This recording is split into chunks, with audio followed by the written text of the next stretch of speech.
Life in New York is full of distractions. The cars, the horns, the sirens, it's constantly moving. It's full of smells and sights and sounds. It takes a little bit of time just to allow that to be like a wave that crashes over you rather than one that takes you down.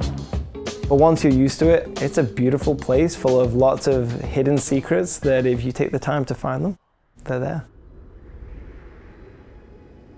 Being at one with nature and seeing it in its core is everything that New York isn't. It's when you can go somewhere and it's as little affected by man as possible.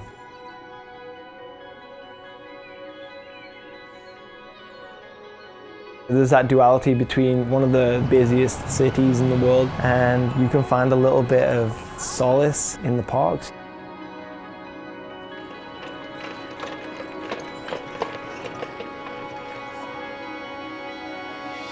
No one thinks of New York and thinks of rock climbing. It's not something you traditionally think of. We have so many million people in this city and so few really in relation to climbers. It's just very foreign. The city actually has a number of parks, and I would say nearly all of them have at least one thing to climb. They're not particularly big, they're not generally very aesthetic in their surroundings, but they climb really well. Rat Rock is the most well-known and iconic bouldering area in New York City. People have been going there for probably 3 or 4 decades. The parks in New York are a sanity saver for a lot of people. Having that escapism allows people to really grow as a human that isn't desensitized to nature.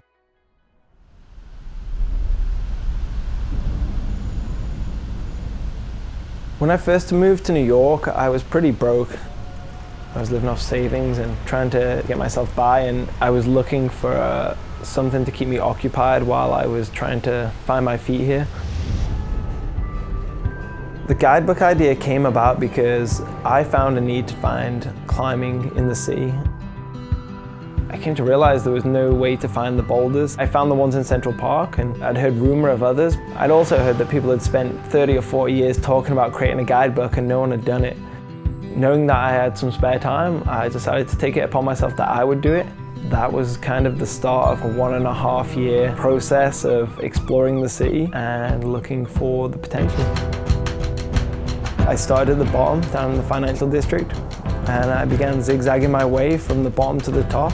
And I created myself a little topographical map using maps that I found online, and I would look for aggressive inclines in the topography of the land, and I would use that as a good way to have an educated guess where you're likely to find the rocks. My main motivation in climbing is the unknown. When I come across a new rock, it's always a process of unraveling the mystery behind it. That process of going through trial and error and failure builds a certain kind of character. The greater the struggle, the greater the success. After New York, I found that kind of draw to the unknown, and that soon led me from boulders to big walls. The romance of exploration is throughout the whole process, whether it's New York City or Africa. I still believe there's this romantic idea that there's places to explore out there. Coming back now to the boulders again after going out and exploring, you come back and it's just as interesting as it always was. You can get away from the crowds, you can get away from the sirens, you can get away from the steam from the street. To do that, it's not as hard as it seems, but to most people, it's hard to find the time. Everyone has the jobs, they have to go to the gym, they have to do their laundry, and in the city that always involves quite a significant task.